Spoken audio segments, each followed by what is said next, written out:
Welcome, Lund loyalists, YouTubers watching on John Lund Unleashed and the Bay Area Sports Collective, those watching on X and Instagram and listening on Apple and Spotify. It's John Lund Unleashed and JohnLundUnleashed.com. Brought to you by Riopel Cosmetic Surgery and Laser Center. Right now featuring amazing stem cell technology. For all your pain and for the guys, check out the latest in low T and testosterone therapy to make you feel like yourself again. Riopel Cosmetic Surgery and Laser Center at riopelcosmetic.com. Now, all juiced up and ready to go. Here's Johnny.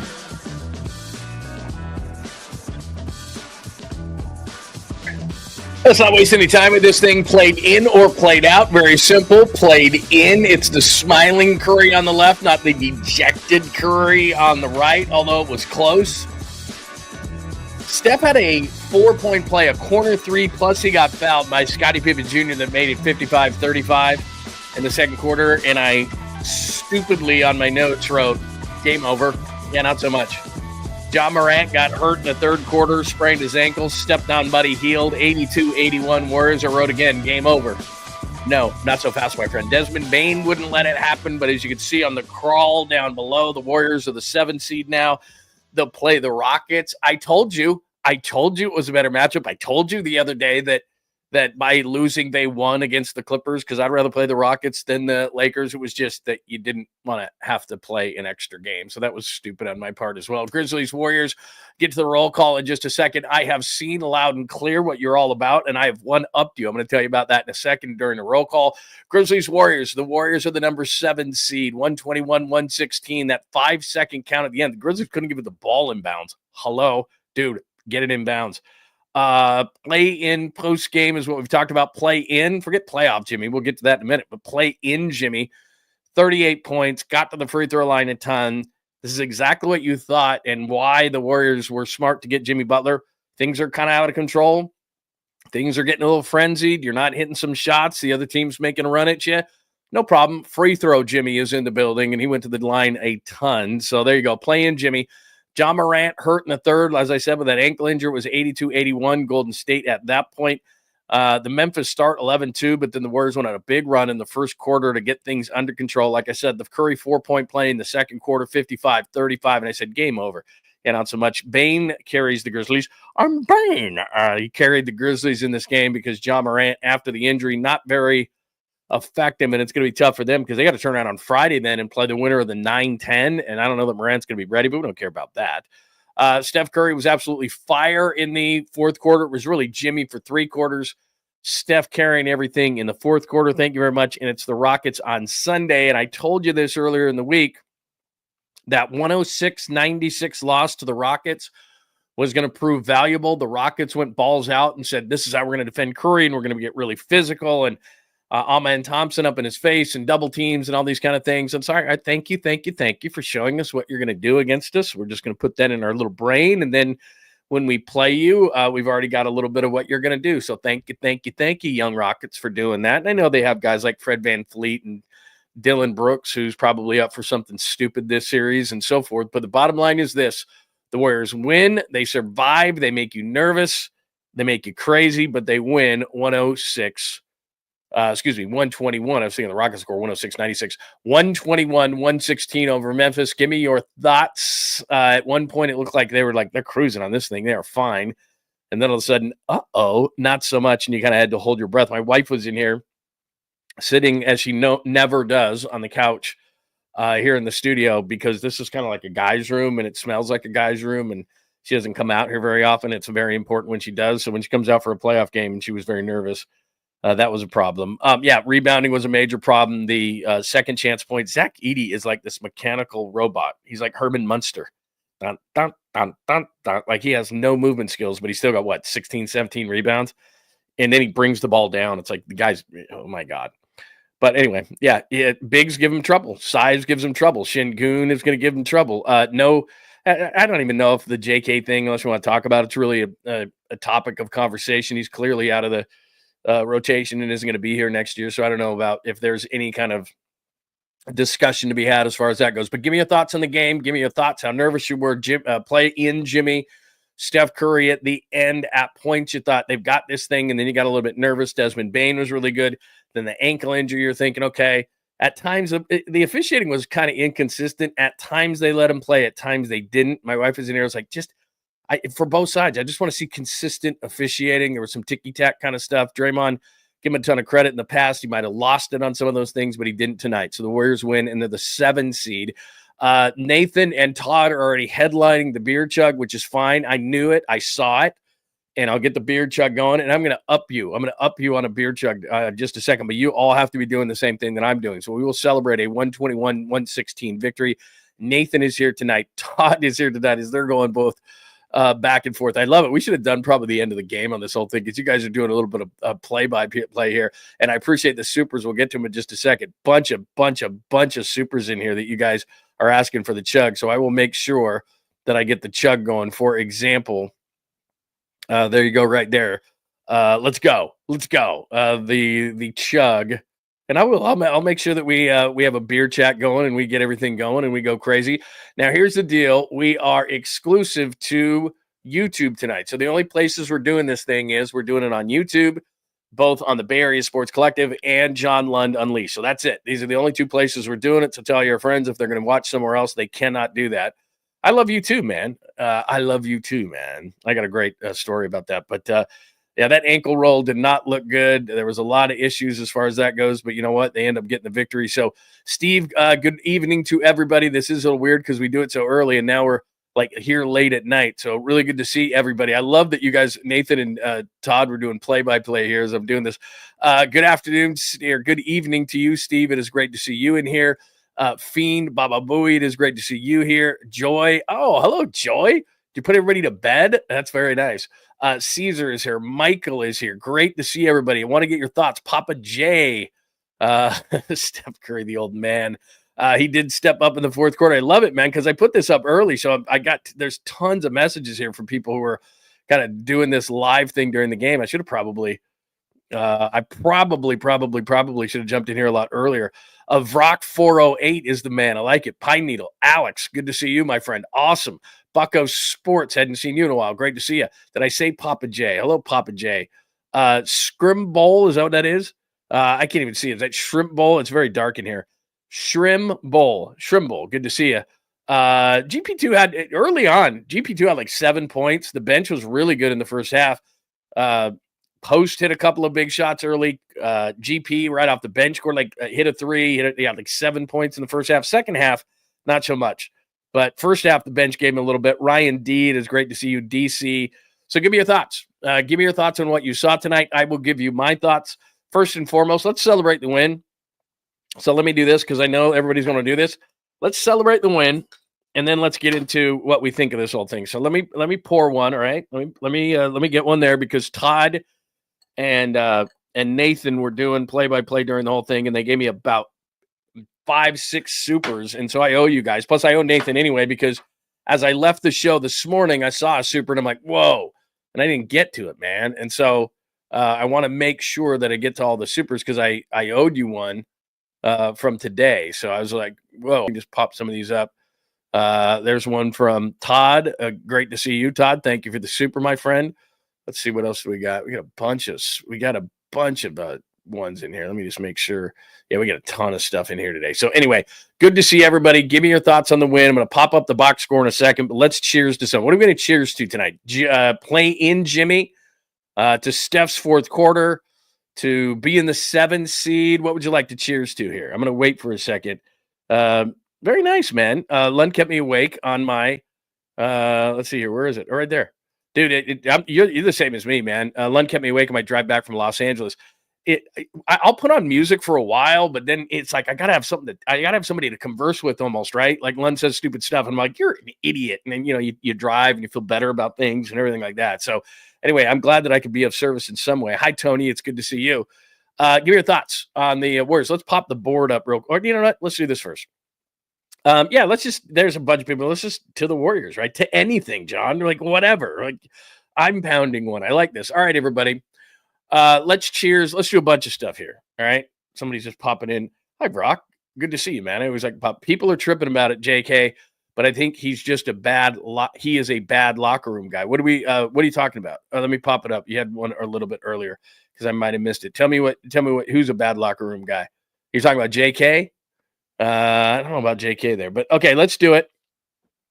Papa J, don't worry about it. If you're having one in spirit with us, that's fine. I don't have a beer or any kind of alcohol near me, but I will down this 7-Up. That's just it's about the spirit of it, right? We have to drink to the Warriors being the 7 seed.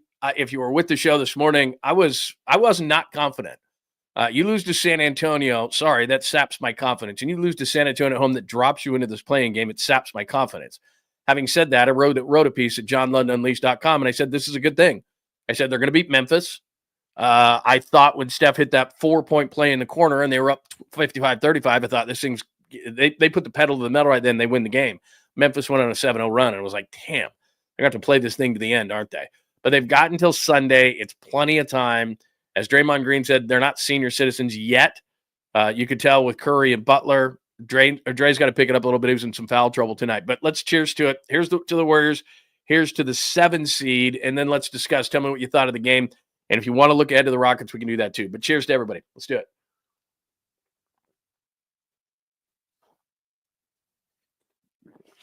All right, there you go. Tasty beverage. All right. There it is. 121-16. The Warriors get the victory. Like I said, yeah, do a nice coffee if you're doing a nice coffee. It doesn't have to be booze. Just because I have issues in my life does not mean that you have to follow my lead. That's not a good thing. I am not a role model. Let's get to the box score here. Let me pop this up for you and we'll go over it together, shall we? Sometimes it lies. This is your final box score, 121-116. As you can see there, without Jimmy Butler getting to the free throw line, this team's out. They're out of the playoffs. They go to the free throw line at 28-20 on the free throws, 34 times the free throw line. And this was a team, and we all know this in the Warriors, that just never got to the free throw line. Jimmy Butler, the only problem with Jimmy tonight was he went 12 of 18. Jimmy should have scored 40 plus. He goes 12 of 18 from the free throw line. That's not very Jimmy-like, but he got there. And then you add Steph Curry to it, and those two combined hit 25 free throws and took 31. Jimmy with 38 did most of his damage in the first 3 quarters. Steph Curry was absolutely great in the fourth quarter, and he scores 37. He did get a little bit of help from the free throws at the end, obviously, when they fouled him, but he was very, very solid. So 38 from Jimmy, 37 from Steph Curry. Peyton and Post scored most of their points in the first quarter, in the first half, but in the first quarter when they first came off the bench and gave some really nice minutes. Give Quentin Post a ton of credit. Almost played 22 minutes tonight, but because of the size of Memphis, and this all of a sudden in this next series against Houston makes Quentin Post really important, because Zach Edey, who's this mechanical kind of guy, still gave him a lot of problems. You can see there, 17 boards, 7 offensive. That's a problem. 16 offensive rebounds for Memphis. And as you can see there, second chance points there, 26-19. So they were -7 in that regard. So that was keeping Memphis in the game. The Rockets, between their athletes, Şengün, they've got some size on that team. Steven Adams, who isn't what he once was, but still has size and toughness. So when he's in the game, you got to watch his offensive rebounding. So they will, one of the things, and you get into a series and you know this, they'll start to pound down your weaknesses. Like if you can't offensive rebound, or if you're getting beat on the glass like they do against teams with size, then it's real simple. Houston's going to say, let's pound the glass. Now, what that does is it gives you opportunities to break and get easy baskets and do things like that. So you give up something, you get something, but that's going to be something that Houston's going to get after. There's no question about it. So 121-116, like I said, between Butler and Curry, they absolutely show up. Here's part of the problem too, is if other guys aren't stepping up, it puts an immense amount of pressure on Butler, 38, Curry, 37. They're lucky to get the 25 or 23 combined between Peyton and Post, because I said this earlier this week, if they're going to go somewhere in the playoffs deep, they've got to get contributions from Moody and Podziemski. Podziemski's got to be the guy that he was late in the season, scoring 20 points a game every single night. 1 of 7, 1 of 5. Had a foul late in the game he didn't think was a foul. He was just kind of off all night. He only scores 3. Moody early was okay, and then he kind of disappeared. A couple of good defensive plays, but 4 of 7, 1 of 4. That's not going to be enough for the Warriors. They've got to get more contributions from those guys. And Draymond Green wasn't terrible. 6 boards, 10 assists, 4 points. He wasn't great either. He was just okay. They got carried generally by Butler early and Curry late, and that's what came down to it. As far as the Grizzlies are concerned, Ja Morant's injury was massive. That ankle was 82-81 late in the third quarter when he turned that, or actually stepped on Buddy Hield's foot. That was the biggest contribution Buddy Hield gave on the night. In only, 12:06, goes 1 of 4, 0 of 3, and he doesn't do much if he's not hitting shots. So Morant just scoring 22. Desmond Bane kept him in it, hit a ton of shots. He scores 30 on 5 of 8 from 3. They didn't get much else, and Memphis is going to have to play in the 9-10. Not that I care who wins that. I think Memphis is going to struggle because Ja Morant's got that ankle injury, and I don't know that it's going to be ready in 48 hours. Who cares about them, though? So that's your box score right there, 121-116. What stands out to you about this win for the Warriors? And the biggest question to me is, let's get into the Rockets. What do you think of the Rockets series? I am more confident against the Rockets than I would have been against the Lakers, against the Nuggets. They're a really good team. I give them a ton of respect. They have 52 wins on the season. They're hyper athletic. Jalen Green is really, really athletic. Şengün is going to be a major problem. That's why I said Post is going to have to be a major player, because he's going to give him that stretch element, but also, even though this isn't really what he's known for, he's going to have to defend a little bit, give him some size, get some rebounds. Kevon Looney is going to be a part of this series because Şengün is so good. You would think that Kuminga would be a part of this series because the athleticism that Houston has, but we saw tonight, they played 10 guys in the first half of this game, and Guy Santos is ahead of Jonathan Kuminga in the pecking order. And the reason why he is you saw it tonight. He's going to play a certain role, and it's a dirty role. It's rebound, get on the floor, play defense, be ugly. It doesn't matter if you get a couple of fouls. We don't care. You be that guy on the floor. You be that energy guy, and that's really not Jonathan Kuminga. So I said this morning as far as Kuminga is concerned, and he doesn't fit, at least statistically, if you look at it, he doesn't fit, and the numbers aren't good when he's on the floor with Butler. They're worse when he's on the floor with Green. And as we talked about this morning and saw tonight, those guys are going to play a ton of minutes. They're going to play high 30s, if not into the low 40s on certain nights. And that doesn't leave a lot of time for Jonathan Kuminga. And therefore, you would think to yourself from a logical standpoint, well, could he do what Moody does? Could he do what Santos does? Could he do, you would think with offensive rebounding, that's the thing. He's 6'9", he's long. He's not a great rebounder for his size. He's not dirty. He's not grimy. He's not going to be that. So the reason why Santos is playing ahead of him, whether you like it or not, is that Santos is willing to do those things that Jonathan Kuminga really doesn't. And what they need Jonathan Kuminga to do, or what I should say is what Kuminga's strengths are the things that Jimmy Butler does, to be honest with you. But Jimmy Butler just does them better, and he just doesn't have the experience. And so I said this after Game 82 against the Clippers. If you don't trust him in Game 82, where you're guaranteed another game, if you don't trust him in the play-in game where you're guaranteed another game, then how in the hell would you have any kind of confidence that Jonathan Kuminga would be a player in the playoffs? Their rotation is set. And I get it. If you were watching Santos flop around and dive and do all those kind of things that he did tonight, you'd think, well, isn't Kuminga a better player? He is a better player. But he's not going to be that kind of an energy role type of guy, and that's the role that's open. It's almost like when you go to a job interview and you want this job, but that job is open, and you take that job hoping to get this job eventually. You take this job hopefully to get that job eventually. And the job that's open right now, the job description that's open right now, is hustle guy and rebound guy and get on the floor guy, and that's the job that's open. And Santos is better at that job than what Kuminga is, and the things that Kuminga does is what Butler does. And the issue with Kuminga a lot of times is he's more of a mid-range guy, a driver, get to the line, that kind of stuff. And that's what Jimmy Butler does. And then he's not as good of a defender, and he's not as reliable. And I tell you this all the time. When it comes to the playoffs, there's only one word that matters to a coach: trust. Can I trust you? And right now, Steve Kerr doesn't trust Jonathan Kuminga. So, look, they get the win. I'm not overly worried about Kuminga. I don't know where he fits in this series. Maybe there is a role that I don't see that Steve Kerr is going to carve out for him. I just don't see it right now. Having said that, the athletic ability of Houston and the type of guys that they have on this team would lend itself to somewhere for Jonathan Kuminga, would it not? Like I said, Jalen Green and Amen Thompson and guys like that, or maybe you need a taller, quicker, faster guy. Let's see, Fred VanVleet's going off.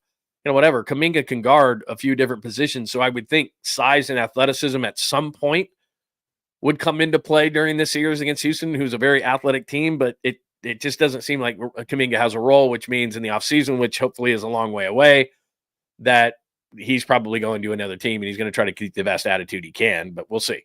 So that's what's going on as far as the Warriors are concerned. Let me hit up some supers, and I appreciate everybody hitting us up on supers. Let's see. It says, John, give your wife a smoochie on camera. I think she left. Like right when I popped on, because what I did was I turn off the lights in here. I turn on the video type light. So I bought all this lighting around me and I don't have the regular lights on. And then I hit the thing and she's out of here. And she's got stuff to watch. Like she gave me the Warriors tonight. She's a big Warriors fan. If you had to say, what is she'll tolerate baseball games if we go. She's not a big baseball fan, but she likes to go to the games. She's a big Niners fan, huge Warriors fan.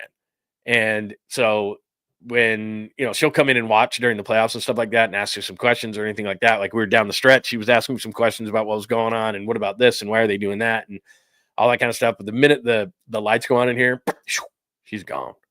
She's gone. So I have a better chance of smooching the dog than her. Pods and Moody are going to step up without Kuminga. They have to. I mean, look, I understand that it's playoff Jimmy and tonight it was play in Jimmy. I get that. Score 38 points. Jimmy's going to do those things.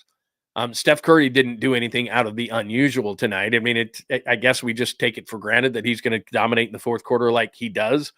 So he didn't do anything unusual. The X factor to them winning this series against Houston, because I talk about this all the time, it's called dictating how you're going to get beat. So what they're going to try to do, and they're not going to be able to do it because Steph Curry's great against everybody. I know they did it, and I know he went 1 for 10 for 3 points against Houston. Like I said, that's a big advantage for the Warriors now. It wasn't when they lost 106-96, and it cost them a game, and that game cost them getting into the play-in game. But now that is behind them, and they can get rest Wednesday, Thursday, Friday, Saturday, they can get rest, and then they play on Sunday in Houston. Now that is all behind them, that Houston showing the Warriors the way they were going to play against them in the playoffs and going balls out in that game when they didn't have to and they knew they were going to be the 2 seed was a massive mistake by a young coaching staff. That close to the playoffs, you don't show anybody anything if you don't have to. Now, obviously, if you need to get in the playoffs like Memphis tonight, yeah, of course you're going to go all out. You're the Warriors, you're going to go all out. You're playing the Clippers to try to stay out of the play, and you're going to go all out. But Houston was going to be the number 2 seed anyway. And so they showed their hand against the Warriors. And for a team that figures you out come playoff time, and that is one of their great strengths, to show them the way that I think, are going to play Steph Curry with the physical nature, which really, it's not that big of a mystery. That's a mystery. It's not that big of a mystery, the way that you're going to play Steph, because that's what everybody tries to do against Steph in the playoffs. They try to muscle him and body him, and they look at the referees and they say, okay, how are you going to call this game? And tonight, they let them play a little bit more physical than they normally let a team play. There was a lot of pushing and shoving and hitting and, kind of looking like they're going to get a whistle here. Now, Jimmy's just a master at it. That's the difference. And the biggest thing to take away from tonight's game in a positive sense for the Warriors, to me, is that before they got Jimmy, when they go through these stretches and sometimes the ball just doesn't go down. Remember the shot that Steph Curry took tonight? Was it from the left corner? And it hit literally every inch of the damn rim and didn't go in. Now, they got an offensive board on that and ended up scoring anyway. But, it went doink, doink, doink, doink, doink, doink, doink. That's just the ball. And so there's going to be certain nights where Steph Curry could be shooting the lights out and he's 9 for 24, 8 for 24, and, it just won't go down for him. But the things you can control effort, defense, rebounding. That's what's frustrating about the offensive rebounds. But the other thing you control if you're Jimmy Butler is, okay, I'm sensing that we're going to go through a cold spell right now. The ball's not going down. The ball's not rotating. We're a little bit off offensively. Crowd, we're on the road and the other team's got some momentum on us. Here's what I'm going to do. Get me the ball. I'm going to get to the free throw line. I'm going to settle everybody down. Everybody's going to be able to take a breath. I'm going to hit 2 free throws and we're on our way. In the first half, the thing that Jimmy Butler was doing so well, and I don't know why, these teams have defensive game plans, and then a lot of times they just don't follow them. Like tonight, there were defenders for Memphis running out to Draymond Green, which then left opportunities for Steph Curry. And I was shaking my head going, the defensive game plan is not to run at Draymond Green when he's behind the line. It's to back off and go for it, dude. We don't think you can do that. Or Gary Payton or any of those guys. There's a reason you're open, right? And they're not going to change the game plan on it. If Gary Payton and Draymond Green are hitting threes, then that's how you're going to dictate how you get beat. And it goes back to my original point, which is they're going to let Brandon Podziemski is going to get opportunities, and Moses Moody is going to get opportunities in the playoffs. And those guys are going to have to capitalize. Brandon Podziemski against Houston is going to have to be a complimentary 16 to 18 point scorer and, fill the box score like he does. 18 points, 6 boards, 5 assists, a couple of charges. Moses Moody has got to hit, the wide open corner three that during the run with Jimmy Butler, what are they, 23-6, something like that with Jimmy now? He's got to hit that shot like you're wide open. That's the shot they're going to give you when they dictate how they're going to get beat. When they have a game plan, it's double Steph, body Steph, physical Steph, all that kind of stuff. They're going to try to keep Jimmy from doing what Jimmy does. But the great thing about Jimmy, and let me go back to what I was saying about defenses not remembering what the game plan is. Jimmy was positioning himself, and he must have saw something on film against Memphis. He was positioning himself outside of the three-point line, getting the ball out wide. And for some reason, they're coming at Jimmy. He's not a three-point shooter. He did hit one early, and then he's just dribbling into the lane, and he's either getting an easy mid-range shot, or early he was getting to the free throw line. And it was magical what he was doing. And that's why offensively for the Warriors, they're not going to stall out like they've done in the past over the last couple of years. They don't stall out for as long because Jimmy Butler's getting you to the free throw line. Everybody calms down, they get a breath, and then you get back on defense. They're the best defensive team efficiency-wise since Jimmy Butler arrived. And part of that all is free throws. I'm telling you, offensively and defensively. Allows you to rest on one end. It allows you to get your breath. It allows, even if you're on the road like you're going to be on Sunday against Houston, to just gather yourself. Okay, it's going crazy. The Rockets are going nuts. They hit a couple of threes. Their crowd's going crazy. They've always hated the Warriors anyway, back to Harden and Paul and all those kind of things. And they remember you even though those guys are gone. And it's going to be a frenzy there because it's kind of like hitting the reset button on the Rockets. They haven't been in the playoffs in a while. That crowd's going to be absolutely bonkers and bananas, and they know Curry and they know Green and they hate him just the same. So Jimmy Butler being able to calm down the crowd during a Rockets, 9-0 run is like, all right, we're cool, guys. We got this. It's invaluable. And what that does defensively is, too, it lets you set up defensively. You're not, because the stupid turnovers that sometimes the Warriors set, then you're not set defensively. Teams are getting easy baskets on you. Free throws do so many things for you. And Jimmy Butler allows that to happen. Calms you down offensively. Lets you set up on defense. Gives you a breath. All these kind of things that are really good that Jimmy Butler does. So, had a great night tonight. So that's where I'm at as far as the Warriors are concerned. What is your confidence level as far as the Warriors are concerned against the Rockets? I'd love to know that. So thanks to Todd so far for a wonderful super. Thanks to Brock 408, Todd K, Todd a couple of them, Brock a couple of them. Thanks, you guys. Can't thank you enough for joining us tonight for the 121-116 win. Let me get out to the lines a little bit. By the way, I'm going to do one more thing, and I don't want you to think I'm some sort of a raging alcoholic. But I've been waiting for a special occasion, and this is as good as any. I bought this really cool bottle of whiskey from a shop good friend of mine owns, and it's been a long time. And it's Penelope. It is toasted. It is a great bourbon. I'm a big bourbon fan, and I haven't had one pull off this thing. And I thought it would be a great night to do that. So I'm not going to do it right now. You hear that pop right there? Yeah. There you go. Oh, it's lovely to smell. So I'll do one of those too at some point, but I want to stay sober here and get your thoughts on everything about this win tonight. Let's go back out to a few things. Questions, comments, thoughts. Give me your thoughts on the game tonight. Let's see. Let's pop it. Hey, Skills. Good to see you, man. Did I say hello to you? Green's threes either go straight in the hoop or carry them off the rim at the craziest angles. Yeah. I mean, look, man, Draymond Green, sometimes the worst thing that Draymond can do, as crazy as this sounds, is hit a three early in the game. Because then he thinks, man, I am hot. And then he doinks four right off. You know, it's like, oh, my God, you're chipping paint off the rim, dude. If he's open, I get it.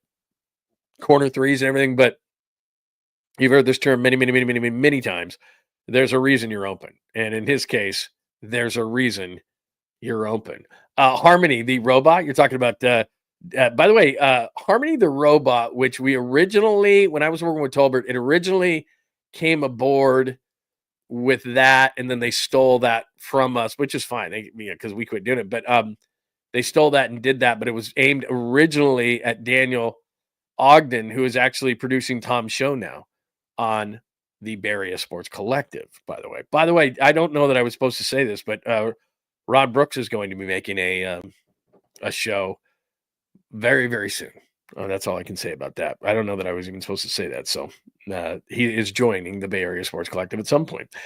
Kerr needs to prove that he can coach. Otherwise, he will be known as the guy who jumped on the Curry bandwagon. I think he's going to outcoach Houston in this series. This team is really, really good at figuring teams out. Doesn't mean that they always win the series, but what I'm saying is that while I respect what Houston did during the regular season and winning the 52 games, they put together a really good team. They're incredibly athletic. I like their mix. They might be just a touch too young. Amen Thompson is a really talented player. Jalen Green's a really talented player.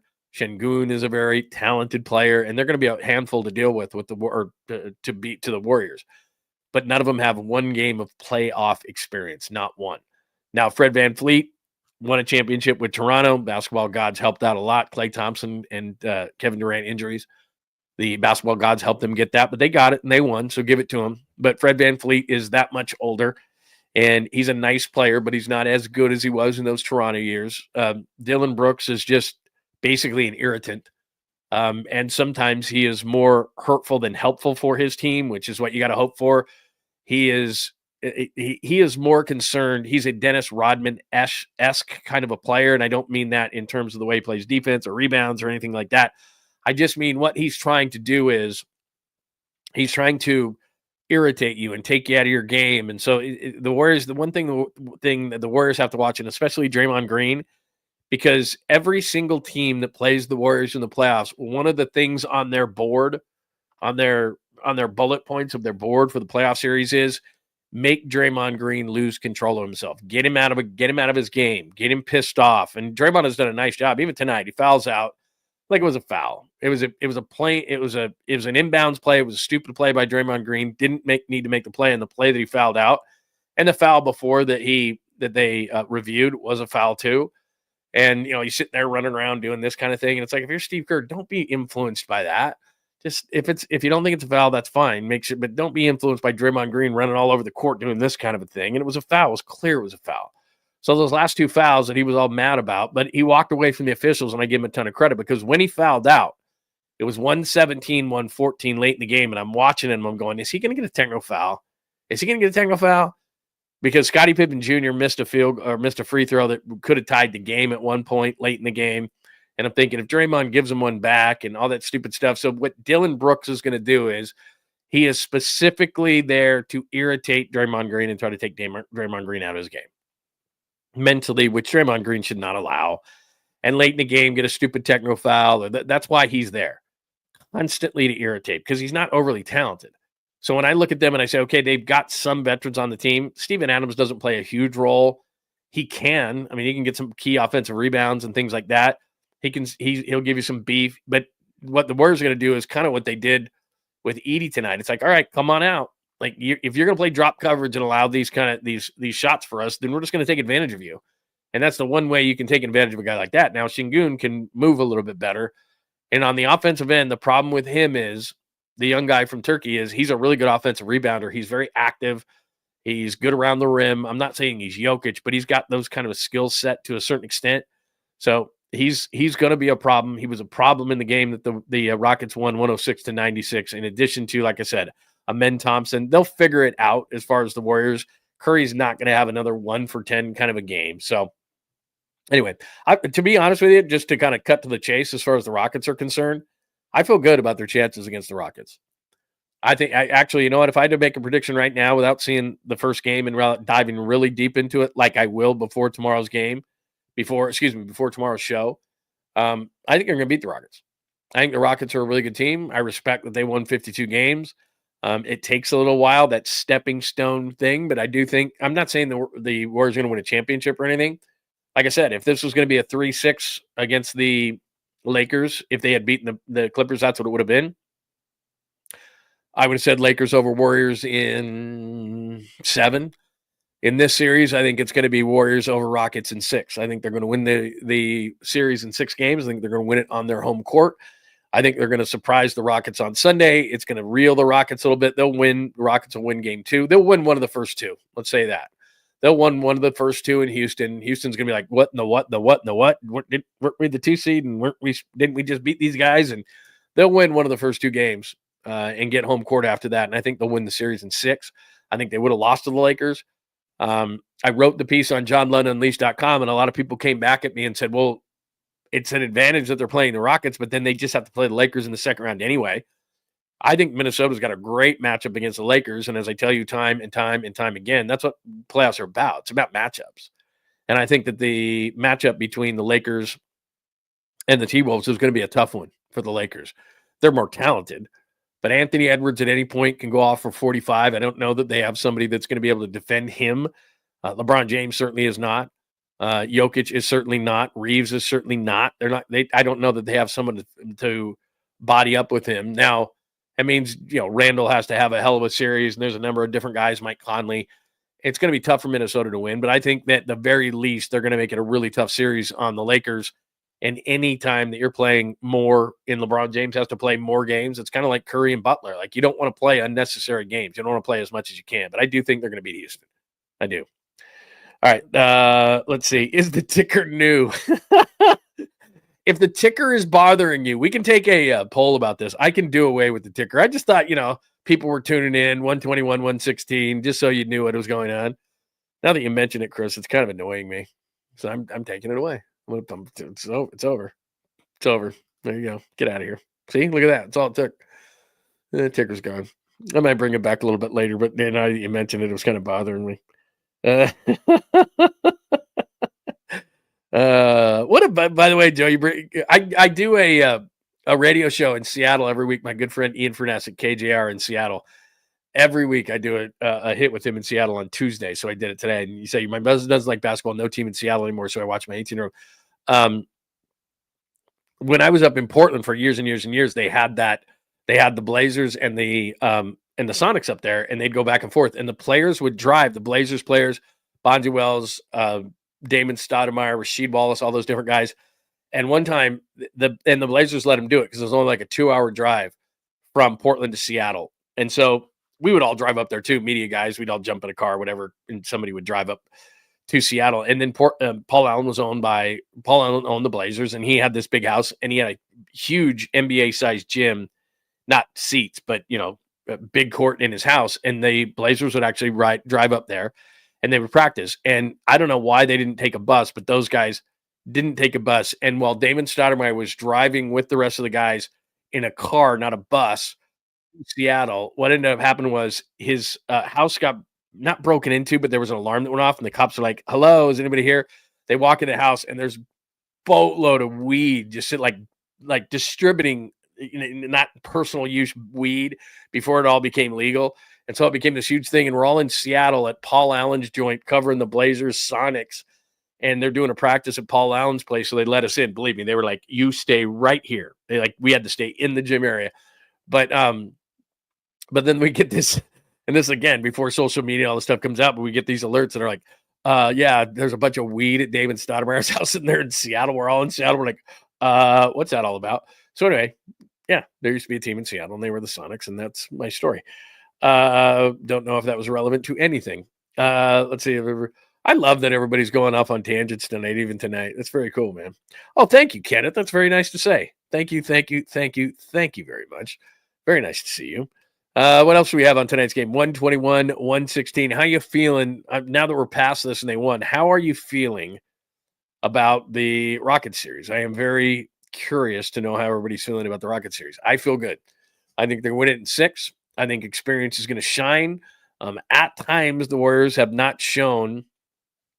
That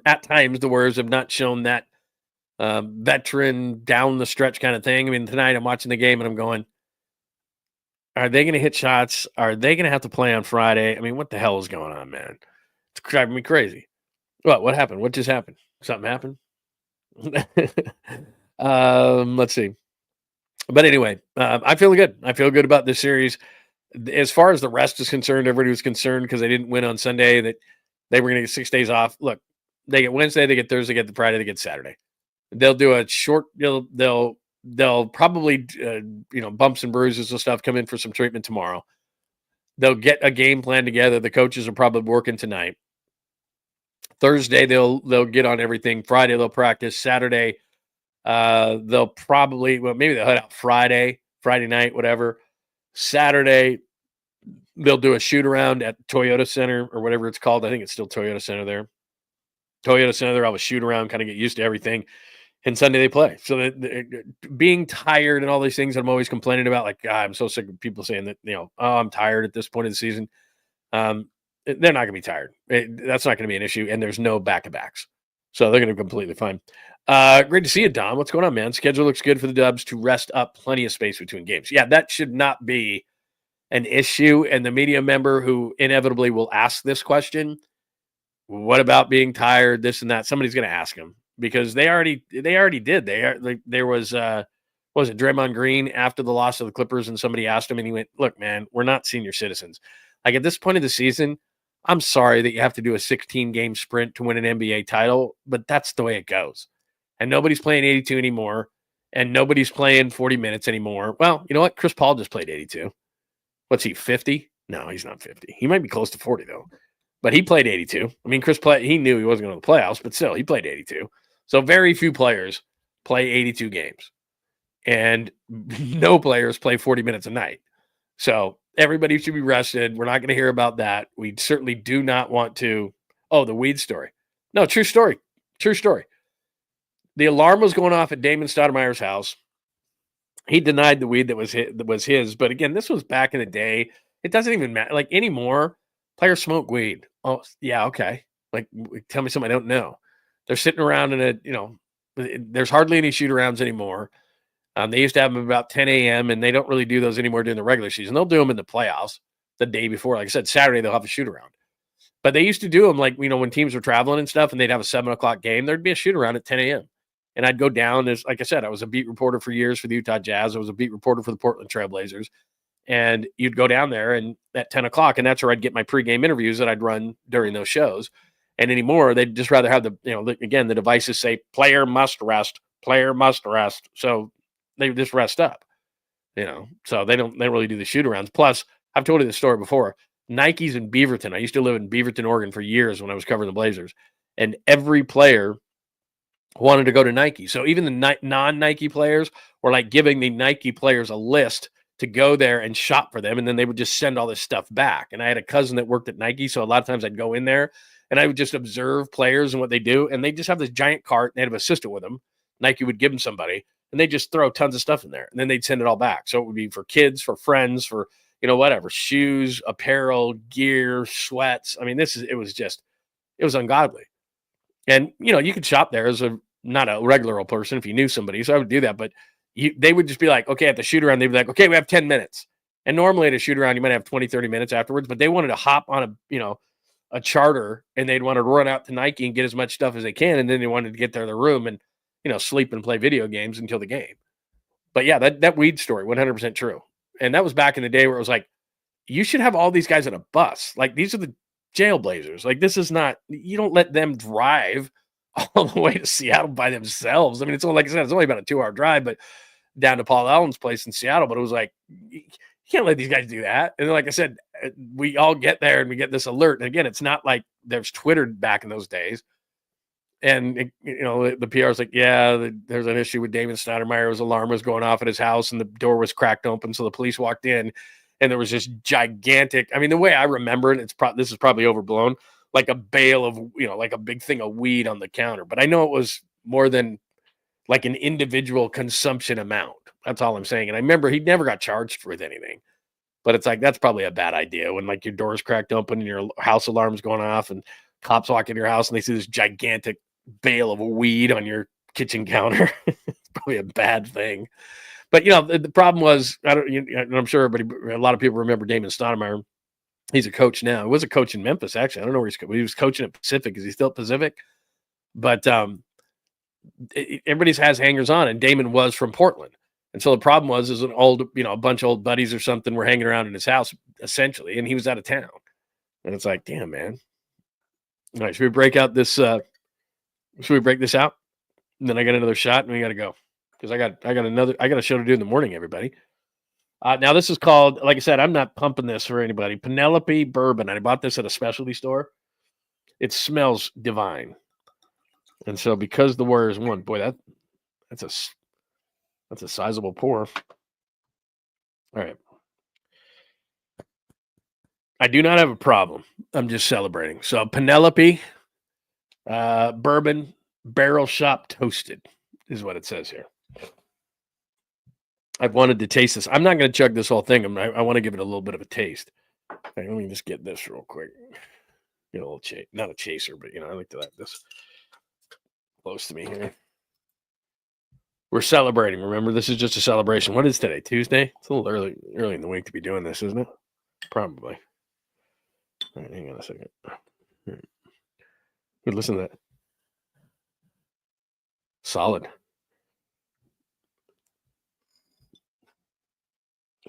I gotta take out the trash around here. Let's see. Hi, Mama Jay. It is great to see you. So much for not drinking during the show, but I get it. Yeah, look, there are no rules on this show. When you're celebrating, this isn't like the 8 a.m. show. It's a nighttime show, is what I figure, not to have to defend myself. But the 8 to 10 a.m. show that we do Monday through Friday and 10 a.m. on Saturdays, you'd think I would have a problem if I was drinking during that show, and I don't drink during that show. Not at all. I stay completely sober. During this show, we're just celebrating. Like, let's be honest. Let's say they win game 1 against the Rockets on Sunday. We'll do a post-game show for that. I'm not going to be drinking. It's game 1 of the series. It's kind of like Kobe Bryant, job finished. Well, you're up 2-0. Why are you so upset? Job finished? I don't think so. That's, look it up. It's Kobe Bryant. I don't think so. So, yeah, I'm not, stop judging me. Are you judging me, Mama J? No, I know you're not. All right, let's see. I know that was a healthy, I didn't mean to do that. Healthy pour. All of a sudden it started going glug, glug, glug, glug. And I'm like, whoa, stop already. I forgot. I was like, man. The Nike store is epic. It's absolutely epic. Went there a few times for work. Every time got a massive list. That's what happens. You should see, Dom, these NBA players, you'd go in there, and I knew a couple of them, and you'd go in there, and they would unfurl a list like it was Santa Claus. And what was so funny about it was, probably, I don't know what the number would be in the league. It's diversified more. But before, and this is, I'm trying to think what year, this is early 2000s. And so what you had then was you'd have Nike players, maybe some Reebok. I don't think Converse was doing anything. There might have been a couple of other ones, small ones, something like that. But now, you got Clay doing his shoe and Curry doing his shoe. There was no Under Armour back then. So maybe there was 3 or 4. There was Adidas, I think, still going back to the Jordan days. Maybe Adidas was still doing some stuff, but not a ton. And so there's only 3 or 4. So most guys were Nike guys anyway back then. But if a guy wasn't, he didn't care. He wanted Nike stuff, and he wanted it to be free. And essentially these guys, if you're a Nike athlete, it wasn't a discount, it was free. So they're just like, there's loading up on stuff. And it wasn't like it was hurting me because, here I am at like, 5'9", $1.75. They're not buying my size stuff, but actually probably if they're kids, they are. But, it was epic. Like you said, they would take, it wasn't like a regular sized grocery cart. It was like a gigantic one. And like almost like the flatbeds that you get at like Home Depot or something. And they would have an assistant from Nike just walk around with them. And they'd just be like, 5 of those, 10 of those, this. I would get a discount. I think it was, friends and family might have been 30% or 40%. It was great. But you'd buy tons of stuff there. But the players, my God, totally different. All right. Let me just give this a sip first, because this is a really nice whiskey. And so it's not like, I'm trying to down it. Let me just hang on a minute.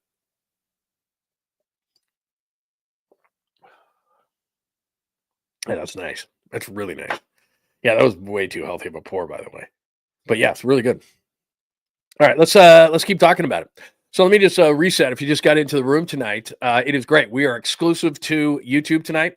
So only on John Lund Unleashed. Please make sure that you are following. Please make sure also that you are tonight giving us a thumbs up. That helps the algorithm, as I always talk about. And Bay Area Sports Collective. So that's my show, John Lund Unleashed. That is also Tom Tolbert, the Tom Tolbert Show. If you want Warriors stuff, he's going to be talking about it. And it's also Polymax Particles with Creative Tony. And I'm not supposed to probably say this, but it rhymes with Rod Brooks.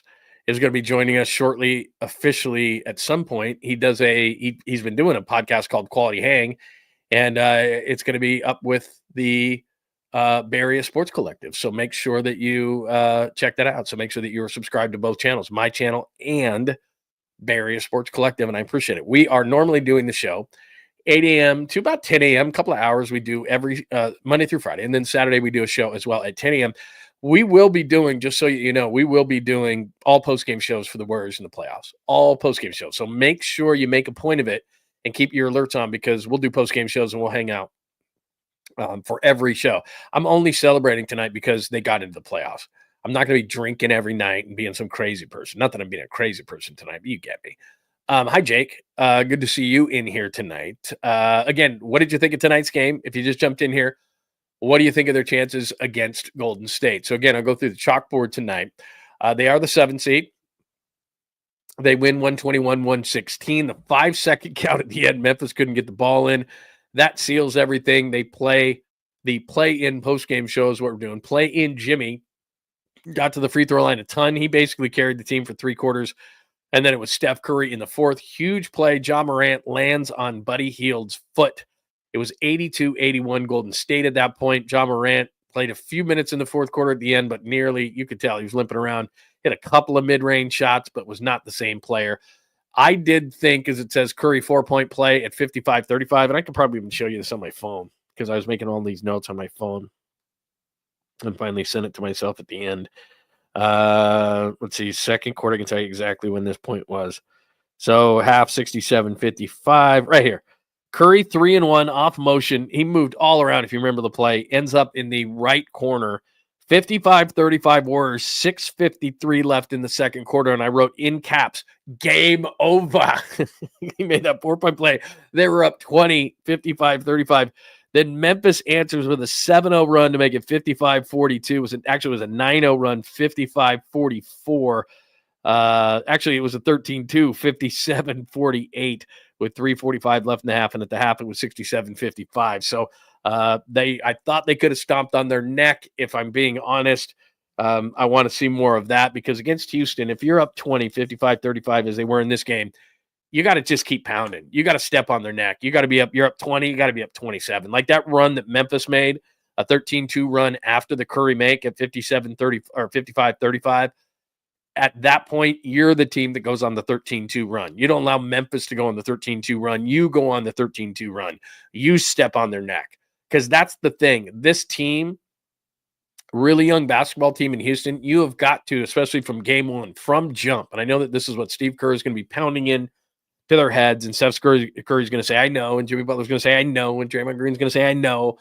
But if you know, then do it. Because at that point, it's 55-35. At that timeout, they got to be saying to themselves, guys, their dauber is down. Curry's moving all over the court, gets open in the right corner, hits that 3, fouled, makes the free throw, place is going bonkers. That's when we go on the 13-2 run. And now we're up 31, and the game is really over. But Memphis went on the 13-2. They stay in the game, and then they make it a pain in the ass the entire rest of the game, and you're holding your breath until the end when they get the 5-second call at the end and can't get the ball in bounds. Because at that point, it was 117, 114, I think, and a 3 ties the game, and they can't get the ball in bounds. So instead of right there, that was the point of the season, or excuse me, point of the game, point of demarcation, where you're going, okay, it's going one way or the other. You go on the 13-2 run, you can put everybody in the bench in the 4th quarter. You allowed them to come back in, and now all of a sudden you're playing a game to the end. And a team like the Rockets, who's immensely more talented than Memphis, they're going to beat you in that situation because they've got more places and more guys to go to. So, look, a win's a win. I'm not saying that it's a bad thing. I'm saying they have let's all agree on this. Great win. Happy they're the 7th seed. Played good enough to win at points, especially Jimmy and Steph played exceedingly well. Quentin Post in the first half, Gary Payton Jr., GP2, at points early, played absolutely great basketball, but they've got to do that for a more consistent amount of time against the Rockets because Rockets are way more talented than Memphis, especially once Ja Morant got hurt. So there you go. All right, give me some more thoughts on that. What else do we got in the room?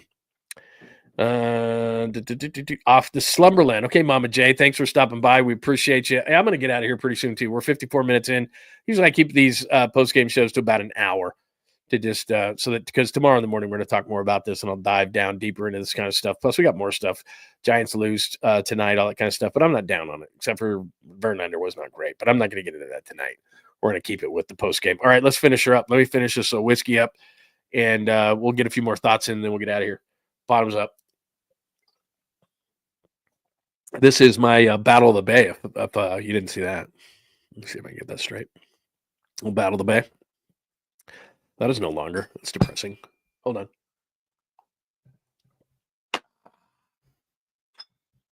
All right, there we go. All right, any more questions, comments, thoughts? First and foremost, I really appreciate everybody hanging out with us tonight and doing a post-game. And do remember, let's hang out together for all the Warriors post-game shows now that they are officially a playoff team. Let's do it, man. Let's hang out after all the games and talk about it. Todd, by the way, you and Nathan, man, were awesome tonight. Really appreciate it. So you guys were absolutely great. Skills says Houston will go up 2-1 and then Golden State will come alive. Golden State's going to win one of the first two games. It wouldn't. Now, look, if Houston's absolutely just bonkers for game one and the place is going crazy, I understand them not winning game one. A lot of times game two can be the letdown game, especially for a young team and the emotions kind of, okay, we're back in the series kind of a thing. But to me, the Warriors are the type of team that can punch you right in the mouth. And I've said this the entire time with young teams, OKC, Houston, as much as I respect the kind of seasons that they had, especially OKC, my God. But now you get into these 82, and if a team punches you in the face, you're like, whoa, we haven't been in a situation for a long time where, especially in Oklahoma City's case, like, when's the last time Oklahoma City had to win a game? And I'm not, look, I don't know that they're going to go far enough to see Oklahoma City. I doubt it. But if they were to, all of a sudden, when's the last time Oklahoma City had to win a game? When's the last time Houston had to win a game? You know, there's a massive advantage to a team like the Warriors. I mean, they lost to LA, but that was a playoff type of atmosphere. They win tonight, playoff type of atmosphere, obviously. So they've been playing in those kind of atmospheres. Houston, especially being a young team, it's going to take a minute. Like that first quarter, they're going, whoa, some of these young guys, whoa, what's this? Dude, playoff intensity is what it is. You just got punched in the mouth and they didn't call a foul. Keep going. Like, it's just different. It's a different deal. All the guys will tell you that. Like, I would know. But I've talked to enough athletes through the years and guys in the NBA and playoff guys. It's just different. All right. Let me see what else we got. Any other questions or comments or thoughts? Bottoms up, baby. Todd, you've been great. Like I said, Nathan, you've been great. Skills, great to see you guys. Great to see everybody. Thank you for making the time. I really mean it, for jumping on with us late at night and hanging out on the post-game show here. And again, the Warriors are officially the 7th seed after a 121-116 win over Memphis. Here's what we're going to do. Tomorrow, we're going to reconvene at 8 a.m. Pacific time. We'll get more into this game. I'll delve a little bit more deeply into it. We will have some post-game video and those kind of things for you tomorrow that we'll play. We'll get a little bit into the Giants and the Phillies. Justin Verlander still not on point. Will he ever be? We'll get into that. We're another day closer to the NFL draft. So tomorrow's Wednesday. So we are officially 8 days away from the NFL draft. Anything that is going on there, we'll hit up as well. So I got a ton to talk about, as always, on a Wednesday edition of the program, 8 a.m. Pacific. Please make sure that you're subscribed to John Lund Unleashed on YouTube. Please, tonight, before you leave, please give us a thumbs up. That helps the algorithm for people to find us. That would be absolutely great. Thank you so much. By the way, if I get to tease one small thing, it's kind of a left turn, a little bit of a right turn, a little bit of a left turn. Great caboose pistol tomorrow. Incredible caboose pistol. I've never heard this name before, and I will unveil it tomorrow at the end of the show. Very good caboose pistol tomorrow, in addition to all the great stuff that we normally do. Everybody have a tremendous night. Thanks for tuning in. The Warriors win it 121-116. They are official in the playoffs, 7 seed against the Houston Rockets, and that starts on Sunday. Everybody have a great night, and I will see you tomorrow at 8 a.m. Pacific time. Have a great night, everybody. Thanks. Thanks for hanging out with John Lund Unleashed. We'll try to be better next time, though I wouldn't hold my breath. Please like and subscribe on the John Lund Unleashed Pod YouTube channel. Watch live shows weekdays at 8 a.m. on YouTube, Instagram, and X. And make sure to have your alerts on for shows throughout the day or night. All things Lund can be found at johnlundunleashed.com. johnlundunleashed.com. Goodbye!